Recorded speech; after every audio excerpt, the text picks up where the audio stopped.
As a twin mom, the question I get asked the most is whether we force them onto the same schedule.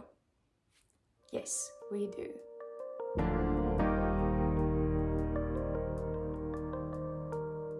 Taking care of newborn twins can be your new superpower. If you're a twin parent, come and sit on the floor with me because you are part of the community. Perhaps the easiest way to look at care for a newborn would be to recreate the womb experience for them. Think about what they could see, what they could hear, what they experienced. They were always at the correct temperature, they were always fed. It wasn't too loud in there and it wasn't too bright in there. So if you could use these principles to create a welcoming atmosphere in this side of the world, that would be a good place to start. The only thing your baby needs is you. But there are other things that they keep themselves busy with as well. And they do these things constantly. I'm going to give you 4 points: milk, activity, diaper, and sleep. And if you can get these 4 things into a routine, that will help you immensely. Newborn babies feed more or less every 2 to 3 hours, and that's a good guide to remember. However, I do recommend latching your baby as much as possible during those first days, as this will help increase your milk supply. There is a video about breastfeeding twins. The typical wake window of a newborn is around 60 minutes, which means that you need to complete everything during that hour that you have. What is a wake window? This is a period of time that you have to complete all the activities before you need to put them down to sleep again.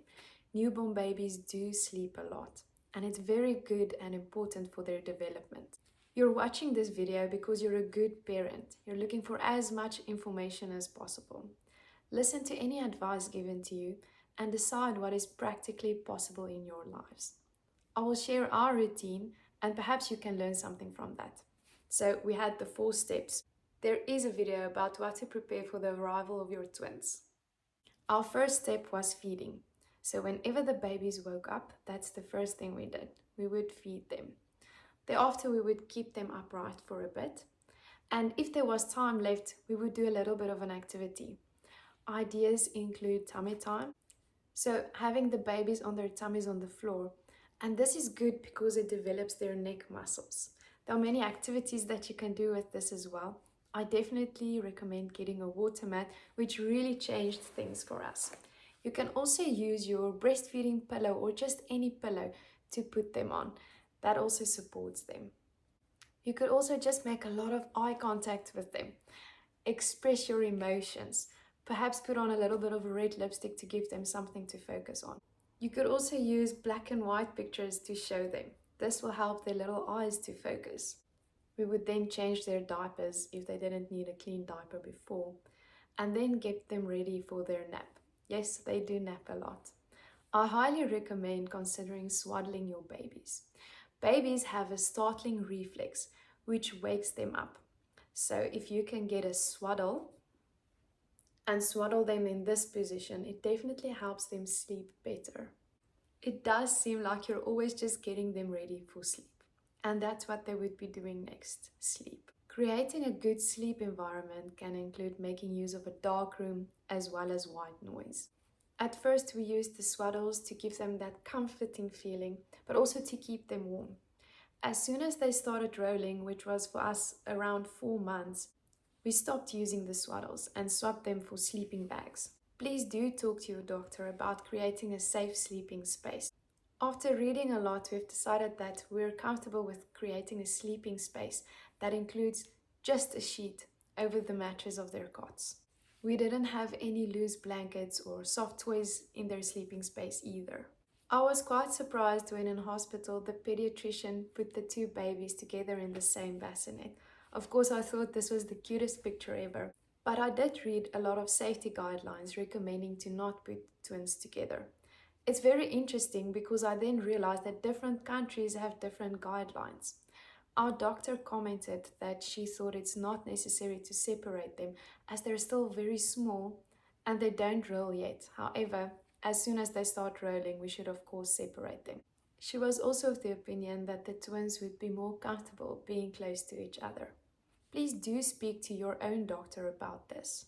I was very fortunate to have my husband at home during the first 3 months of our baby's lives. My mom was here to help us during the first month of the baby's life, and when my husband returned to work, my parents-in-law came to stay with us for another month, which really helped with a lot of contact naps.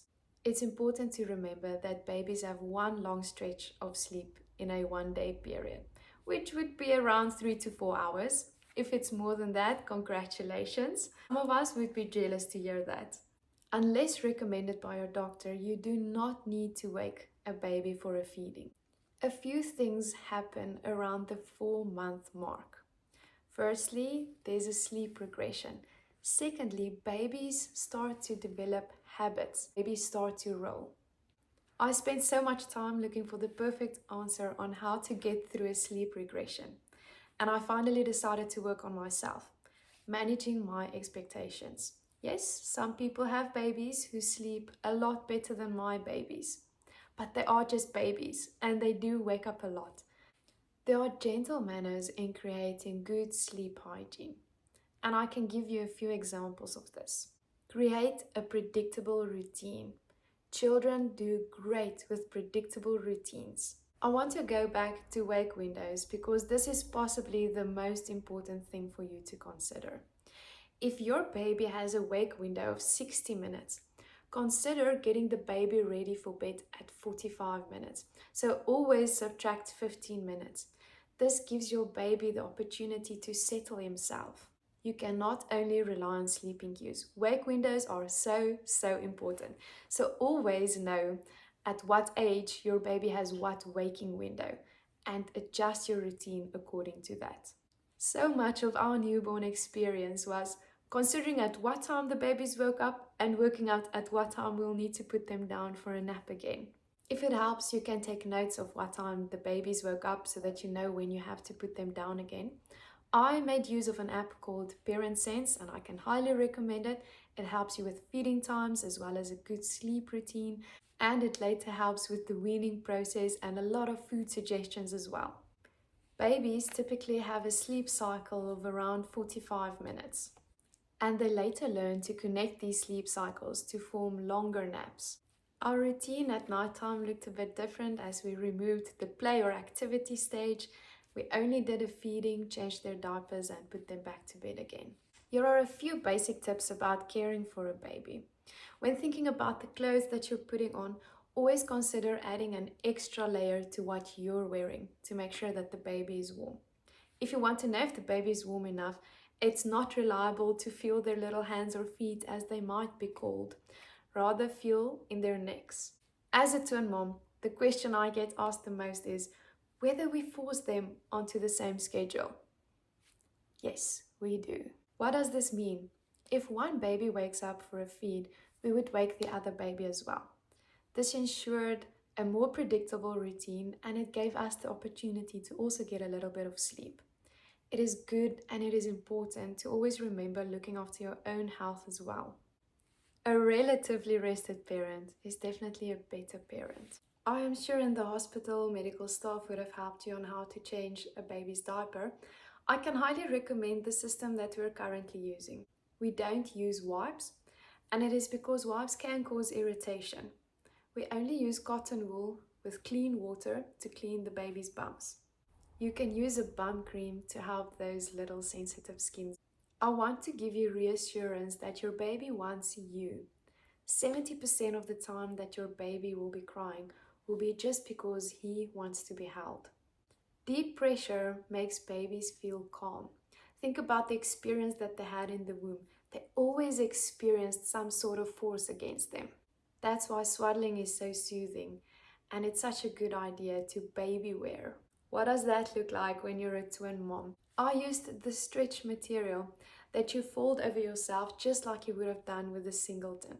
Except this time you're putting in 2 babies, and it is possible. Just always remember to look out for their hips, and you can do this by remembering that their legs should look like an M. The little bum over here in the center of the M and the knees up top. The midwife suggested that I make use of 2 ring slings which I did try for a moment, but I didn't like this method as I always felt that the babies didn't have enough neck support, so I preferred the stretch fabric. If you want to have fun with your newborn, you can try this. You can stick out your tongue and be amazed at how they copy you.